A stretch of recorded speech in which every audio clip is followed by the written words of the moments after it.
8. Last week at Bethsaida. The last week of the sojourn at Bethsaida, the Jerusalem spies became much divided in their attitude toward Jesus and his teachings. 3 of these Pharisees were tremendously impressed by what they had seen and heard. Meanwhile, at Jerusalem, Abraham, a young and influential member of the Sanhedrin, publicly espoused the teachings of Jesus and was baptized in the pool of Siloam by Abner.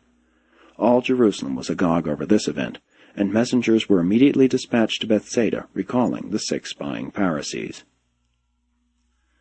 The Greek philosopher who had been won for the kingdom on the previous tour of Galilee returned with certain wealthy Jews of Alexandria, and once more they invited Jesus to come to their city for the purpose of establishing a joint school of philosophy and religion, as well as an infirmary for the sick.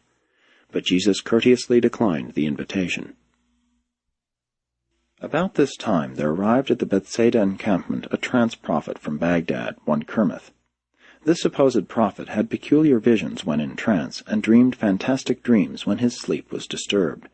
He created a considerable disturbance at the camp, and Simon Zelotes was in favor of dealing rather roughly with the self-deceived pretender, but Jesus intervened and allowed him entire freedom of action for a few days.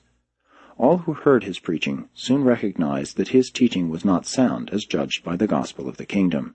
He shortly returned to Baghdad, taking with him only a half-dozen unstable and erratic souls. But before Jesus interceded for the Baghdad prophet, David Zebedee, with the assistance of a self-appointed committee, had taken Kermith out into the lake and, after repeatedly plunging him into the water, had advised him to depart hence, to organize and build a camp of his own. On this same day, Beth Marion, a Phoenician woman, became so fanatical that she went out of her head and, after almost drowning from trying to walk on the water, was sent away by her friends.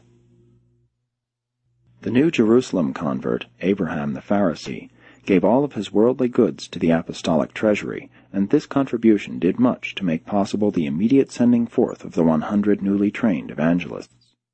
Andrew had already announced the closing of the encampment, and everybody prepared either to go home or else to follow the evangelists into Galilee.